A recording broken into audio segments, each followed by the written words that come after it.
Hoje começamos a embriologia, que é uma das áreas que a gente inicia estudando no curso de biologia. Sim, vamos começar com a parte do início, mas vou explicar mais direitinho, tá bom?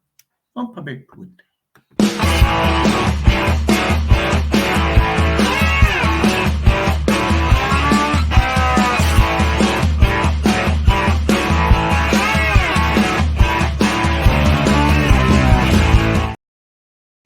Antes de começar o vídeo, o conteúdo do vídeo em si, tenho dois avisos para dar. Um, eu vou tentar dar uma continuidade aos vídeos. Esse vídeo já estava, os slides do roteiro já estavam prontos já há um bom tempo, só que aconteceu uma coisinha. Eu tive tosse. E segundo aviso é que a partir daqui eu não vou considerar os gêneros identitários, assim como homem e mulher. Vou ter, quando eu explicar homem ou macho, eu vou explicar na forma genética, XY, coisa do tipo. Ou aqueles que produzem espermatozoides, eu vou tentar definir uma coisa para diferenciar os dois. Isso, saque em embriologia. Nos outros, é outros 500 e por aí vai. E zoologia vai demorar pra caralho. Então, ainda tô planejando como é que eu vou fazer essa bagaça. Esse é o segundo aviso.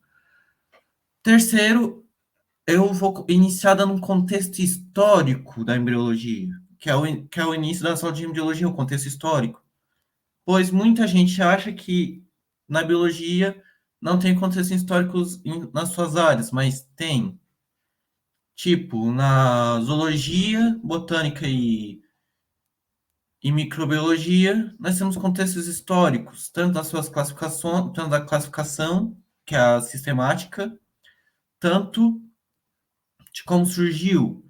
E esse histórico é meio que discutido nessas disciplinas, iniciando principalmente pela classificação de Aristóteles, mas depois evoluindo para outras classificações. Em embriologia é diferente, porque começa com explicações mais religiosas, para tentar explicar alguma coisa, e tem um certo período na embriologia que uma certa descoberta foi descoberta depois de um certo acontecimento, que senão ia dar bastante BO. Eu não vou explicar o que é esse contexto, mas já saibam que tem isso. E terceiro, esse vídeo está sendo gravado no dia que está sendo lançado. É milagre. Mas vamos lá. Primeiro de tudo, esse é um vídeo de divulgação científica, número 22. O vídeo que foi lançado anteriormente foi uma resposta, então não era divulgação. Então, era um vídeo de resposta a um certo pessoal. Que, se vocês quiserem assistir, assistam. A aula de hoje é a Embriologia 1, a história da embriologia, e uma introdução. Vou dar conceitos básicos do contexto geral e a história da embriologia, que é muito interessante se tu for estudar ela. E ela não está presente nos livros de embriologia, que é bem esquisito. Também porque a gente encontra a história da embriologia em tudo quanto é lugar. E mais uma coisa, as referências que eu estou usando. As minhas aulas de embriologia da Unesc, realizadas pela doutora Birgit Halter-Marx, o História da Embriologia da URGS e o Embriologia da UFSC. E também o texto sobre embriologia da UFSM. Estou usando essas quatro referências para o contexto histórico.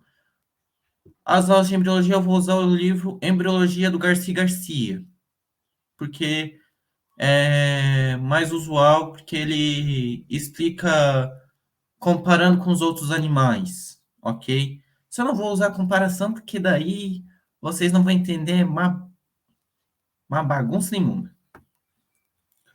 Tá. O que é embriologia? A embriologia é a especialidade da biologia que estuda a formação de órgãos e sistemas de um animal ou vegetal. Na verdade, não estuda. A gente está falando de embriologia animal. A embriologia vegetal é estudar em fisiologia vegetal. Eu sou uma anta em ter colocado isso. essa parte final da embriologia vegetal. Então, dá joinha para antice minha. Animal a partir de uma célula que faz parte da biologia do desenvolvimento. Sim, a gente também pode definir a embriologia como biologia do desenvolvimento. Sendo que a biologia do desenvolvimento tem até o pós-nascimento e tal. O que a embriologia estuda, que é o que alguns já sabem o que é, mas eu vou dar uma explicação mais científica, mais detalhadazinha. A embriologia estuda os tipos de reprodução animal, a geração de gametas via meiose, a gametogênese, a fecundação e as fases pós-fecundação até o nascimento, com as seguintes fases: clivagem, gastrulação, eu acho que eu dei uma bugada. E a organogênese, que se inicia na neurulação. Na parte dos animais, começa na formação dos animais, do filo Chordata, que está incluídos os animais como seres humanos, os mamíferos e até os vertebrados. Isso também colocando até os tunicados e os cefalocordatas. Tem a formação da notocorda. Então, a formação da notocorda vem antes da neurulação. Então, a gente já inclui a formação da notocorda já como organogênese. Que daí, em alguns animais, a notocorda forma a medula espinhal. A medula espinhal não. A vértebra. A coluna vertebral, quer dizer. Medula espinhal já é a neurulação. O que é um embrião? O embrião corresponde ao estágio inicial do desenvolvimento de um organismo, o zigoto. Nas plantas, é a parte da semente, nos animais, é o produto das primeiras modificações do óvulo fecundado, que vai dar a origem ao novo indivíduo. Então, o embrião começa do zigoto, já na fecundação, e vai até nos seres humanos, principalmente, até a 8ª semana. A partir da 9ª, a gente já denomina como feto. Mas, como a embriologia estuda até o pós-embrião, até a organogênese, então é estudado até o feto. Coisa curiosa, né? E sim, por causa disso, tem algumas escolas que tem o feto num potinho com álcool. Curiosidade aleatória vai ter nesse vídeo também. Esqueci de avisar. Tá, a fonte que eu peguei foi a Wikipédia. Que é a definição mais básica, com referência, podemos dizer que é essa. Tá, o início da embriologia. A gente vai voltar lá para a antiguidade sem um tempo determinado, tá? Eu não vou colocar, se eu colocar data é porque tem as datas certas. Se não, é porque não tem uma data certa, ok? Os primeiros estudos embriológicos foram feitos por Hipócrates e por Aristóteles. Vulgo o que todo tomista usa. A filosofia de Aristóteles, né? Também isso vai se catar. Analisando os desenvolvimentos de aves. Por esse trabalho, Aristóteles é reconhecido como fundador da embriologia. Da embriologia, não da zoologia, tá bom? Vamos combinar que a zoologia dele é bem... Vamos combinar. Cláudio Galeno, médico grego, que foi um dos que iniciou a biologia, um dos pais da biologia da antiguidade, escreveu o desenvolvimento e a nutrição dos fetos no livro sobre formação dos fetos. Também em hieroglifos como com ombo, que deviam os estágios de intrauterina de tais como os antigos imaginavam. Então, também tem os hieroglifos de Conombon, o Cláudio Galeno, Aristóteles e o Hipócrates. Esses são os que ajudaram a ter um conceito inicial da embriologia. Só que eles não chegavam à síntese que tinha uma célula. Vamos lá. Aristóteles também afirmava que o embrião é o resultado do sangue menstrual ativado pelo sêmen, e que também cria os termos embrioblastos e zigotos, sendo esse último sendo termo usado para definir as formas de uma única célula do embrião. O zigoto, a definição que eu coloquei é a mais atual, tá? Na época de Aristóteles agora não lembro. No ano 2 depois de Cristo, ou ano 2 da Era Comum, os rabinos acreditavam que os ossos, tendões, unhas, medulas, o branco e o branco dos olhos eram derivados do pai, ao qual semeava o branco. Não vou falar o que é isso, vou ficar quieto. E o qual semeia o branco, e a pele, carne, sangue, cabelos eram derivados da mãe, a qual semeia o vermelho. Da mãe eu já posso explicar o porquê, né? Porque eles achavam que o vermelho da mãe que gerava o ser vivo era menstruação. O que hoje a gente já entende que não é isso. A menstruação leva, além da célula gamética da mãe, as células do endométrio. Então, a gente já tem um entendimento mais atual sobre o que é esse semeio vermelho, ok? A Idade Média não teve avanço no estudo da embriologia nessa época, mas um deles que era que os seres humanos são gerados por secreções masculinas e femininas para formar um embrião, e que esse embrião se fixava no útero da mãe no sexto dia. Meio que já estava tendo entendimento que o embrião já se fixava no endométrio, então já tinha o entendimento que o embrião não vinha do sangue, né? Então, e também nessa época, alguns estudiosos relacionavam o embrião com o tipo de sanguessuga, por causa que tem uma forma do embrião que parece uma sanguessuga, mas atualmente a gente já sabe que é outros 500.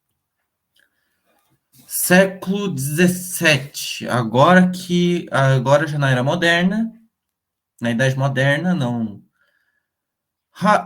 Harvey, 1651, estudou o desenvolvimento do ovo de galinha e a formação inicial do feto dos mamíferos. Sacrificava a fêmea após o acasalamento e secava em aparelho reprodutor para a observação dos fetos.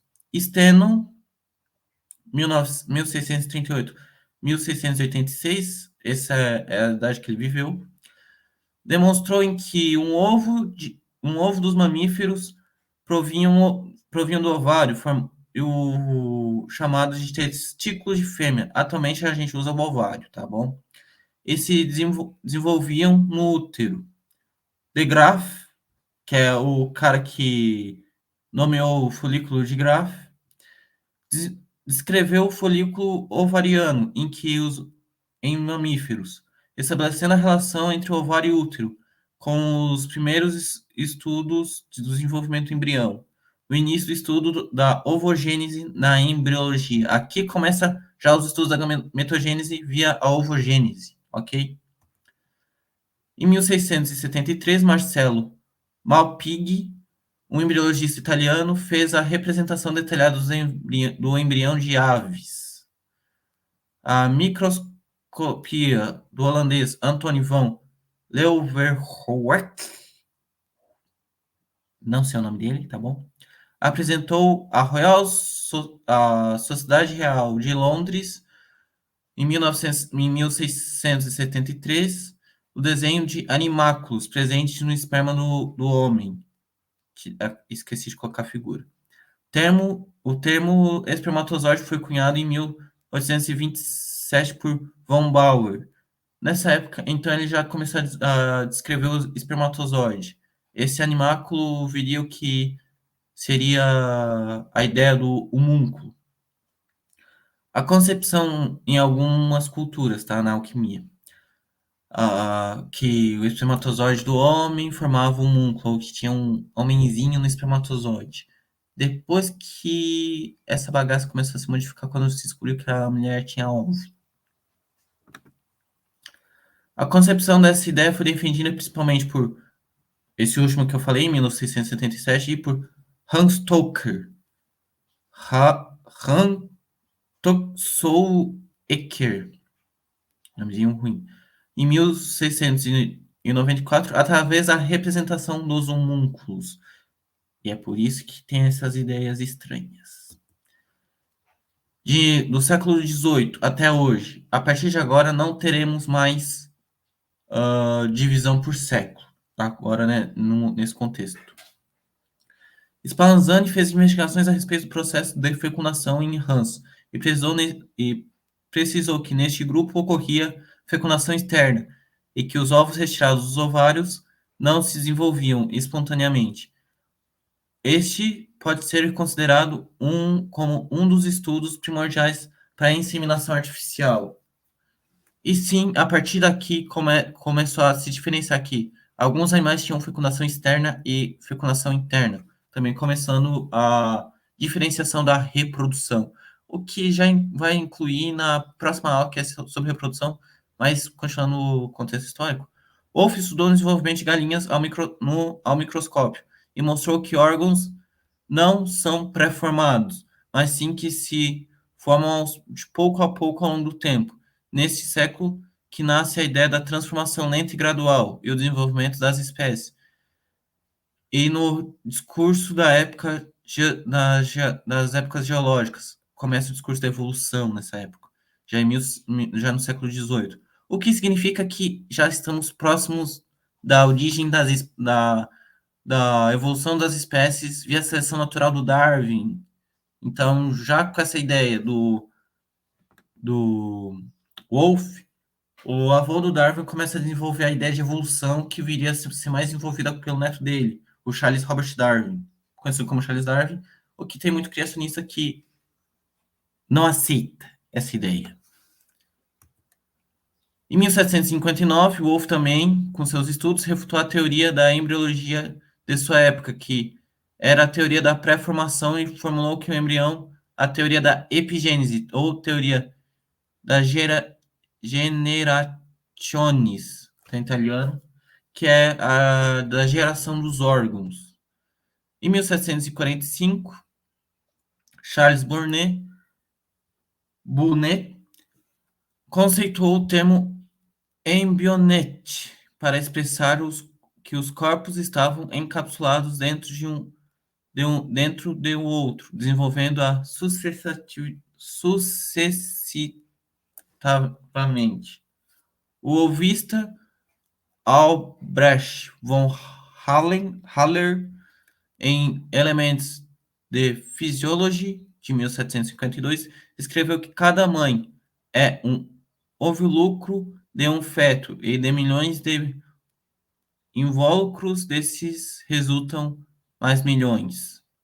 É que ele deu a ideia do, do óvulo, que o óvulo também tinha essa concepção do desenvolvimento do embrião.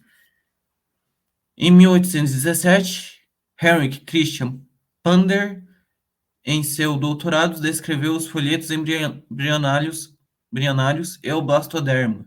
Aqui começa a ideia de gastrulação, que é o desenvolvimento dos órgãos, o que já estamos no século XIX, perto já estamos perto da teoria do Darwin. O ovo foi reconhecido como uma célula pelo fisiologista alemão Theodor Schwann em 1839 e o espermatozoide em 1865 por Schwenger Seidel e por Santos Jorge e Oscar Herwig.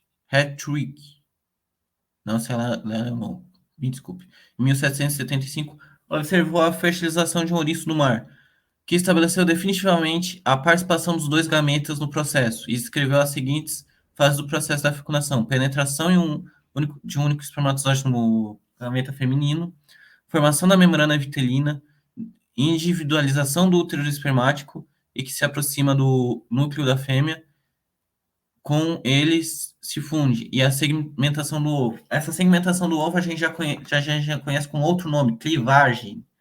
Então, é a partir daí que a gente já tem o começo do desenvolvimento do embrião de uma célula para frente, não tendo mais essa história de já era multicelular já no início. Então, já tendo já alguns conceitos já se definindo. E 1875 a gente já sabe, já foi publicado a Origem das Espécies. Então, já tem a concepção que a gente já vem de um único indivíduo. Von Bauer dissecou ovários de uma cadela e identificou os folículos ovarianos, mostrou que ovo em seu desenvolvimento, a gente agora vamos falar ovo de óvulo, em seu desenvolvimento se divide em camadas e tecidos, as quais darão origem aos órgãos do embrião. Identificou o ovo que era citado antes, tá? Não o ovo que é citado agora em Von Bauer. Que os órgãos do embrião. Identificou o embrião de vertebrado a corda dorsal, tá?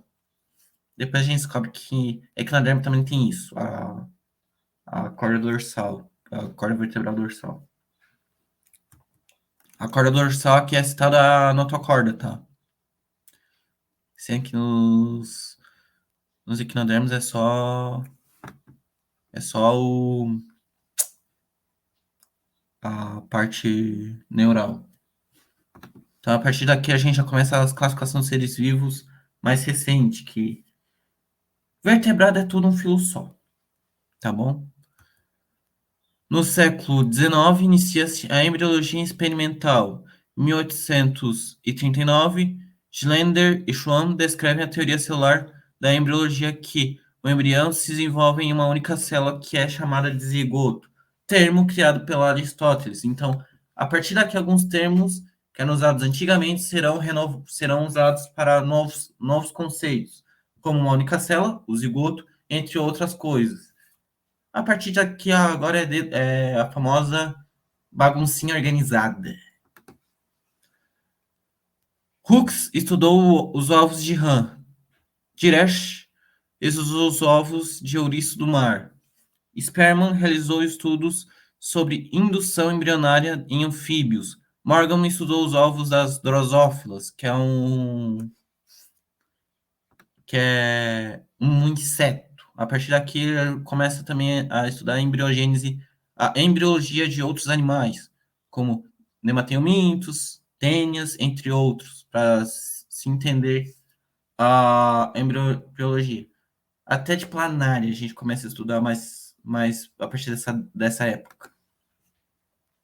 Também no século XIX, que foi desenvolvida a teoria da seleção natural por Darwin Wallace e da genética por Mendel. Então a gente já tem o que acontece durante essa época.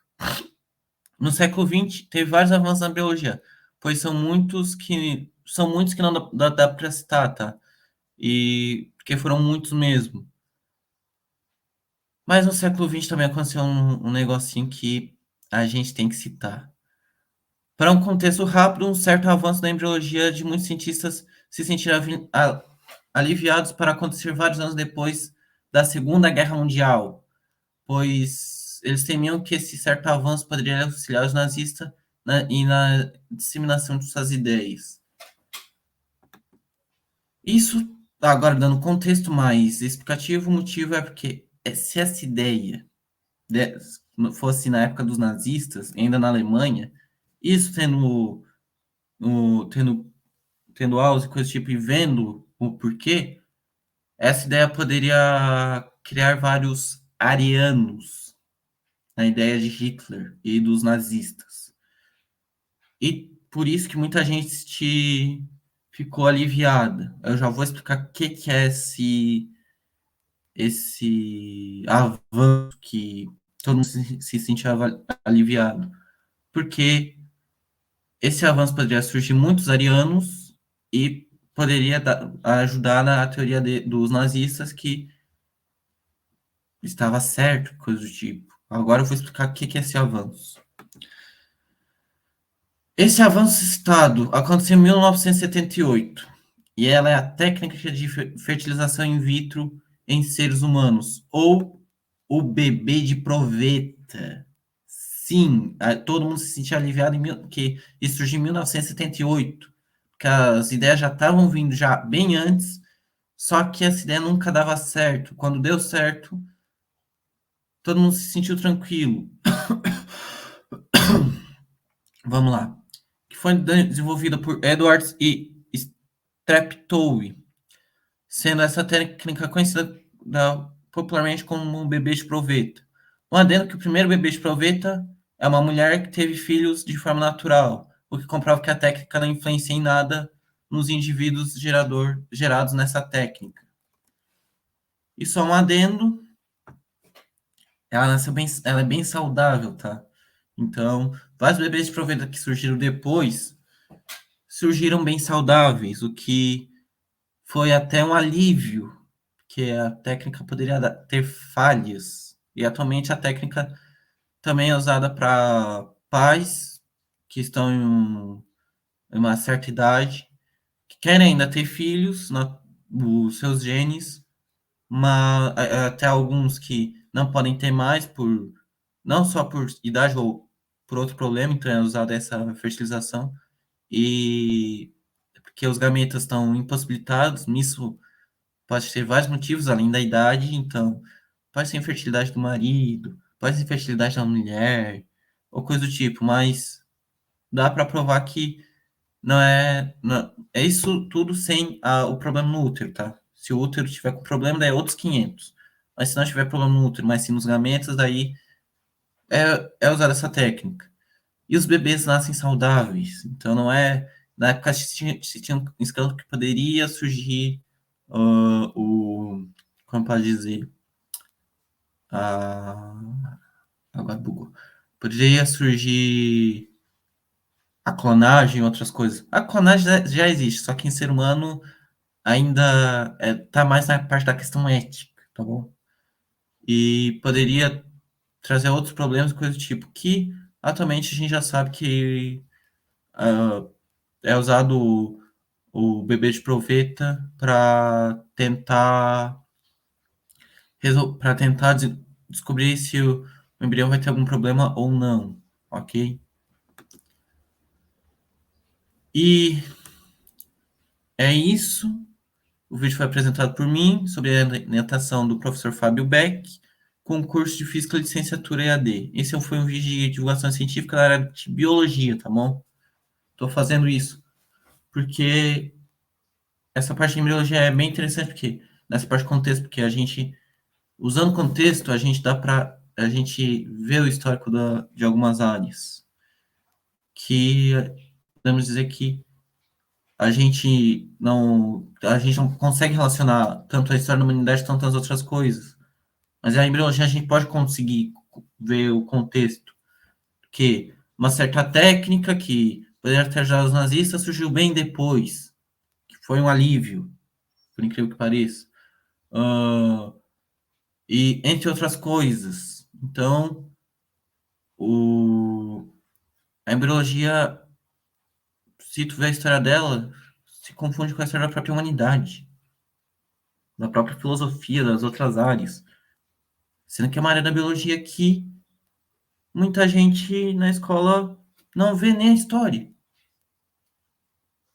Porque tá preocupado que cai no Enem, no vestibular da vida, a gametogênese, a fecundação e por aí vai. E na faculdade é dado em uma aula, sendo que a gente pode ver em várias. E é uma história bonita se tu perceber. Porque num contexto que, do homem e da mulher surgiu um ser multicelular, que é o embrião, para as teorias mais atuais, para as teorias mais atuais, que eu estou querendo dizer, que a gente já tem certeza o que é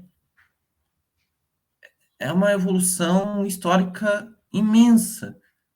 Mostra a evolução do conceito da embriologia, do que era antes e do que era depois, para tu ver como a evolução tá na embriologia, que comprova evolução, tá desde a sua história, evoluindo de conceitos mais primitivos para mais complexos atuais, até a própria evolução que a gente percebe.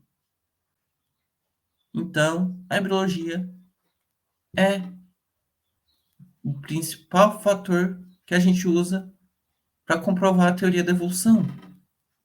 Que todos surgimos de uma única célula e, e surge vários outros indivíduos. É claro, em mamíferos diferencia entre é, um novo indivíduo se forma depois que sai da mãe. Isso, mamíferos placentários, tá? Eucrédios. Mas essa história é linda. E é isso que eu queria por isso que eu queria fazer esse vídeo, seu contexto histórico já na embriologia. E é isso. Deixe o seu like, se inscrevam-se, compartilhem. Vamos já chegar a 100 inscritos de novo. E vamos chegar também aos 250. E é isso. Vamos ao encerramento, porque já chega de eu falar, né? Você já deve estar isso. Já deve estar com raiva já. É isso. Até o próximo vídeo.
Esqueci de concluir a gravação.